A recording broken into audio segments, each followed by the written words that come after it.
गंगा भैली अपना जमुनवा बैली सपना जमुनवा बैली सपना महादेव भैले न महादेव भैले गुलारी के हो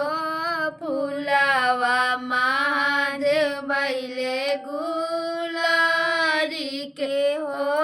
फुलावा गंगा भैली अपना जमुनवा बैली सपना जमुनवा बैली सपना महादेव भैले गुलारी के हो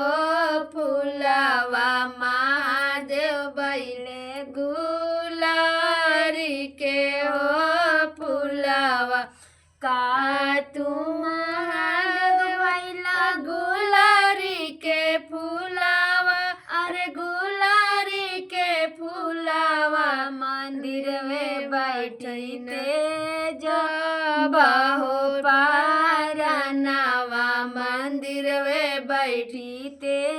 जब हो पारनावा महादेव भैले गुलारी के हो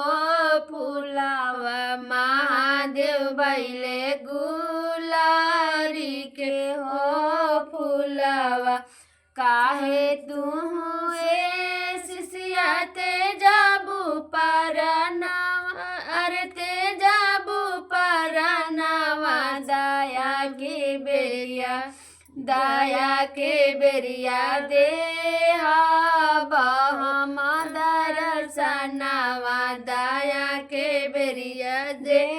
हम दर्शनवा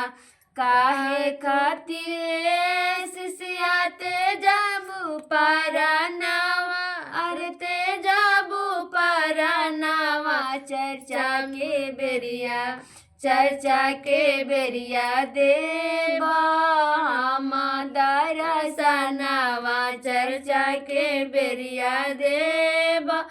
हम दर्शनवा महादेव भैले गुलारी के हो फुलावा महादेव भैले गुलारी के हो फुलावा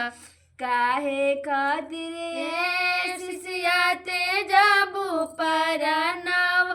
अरे ते जाबू परनावा ना मन के बेरिया देव हम दर्शनवा ना मन के बेरिया देव हम दर्शनवा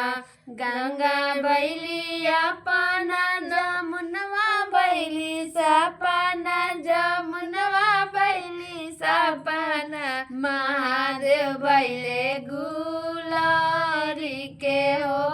फुलावा महादेव भैले गुलारी के हो फुलावा।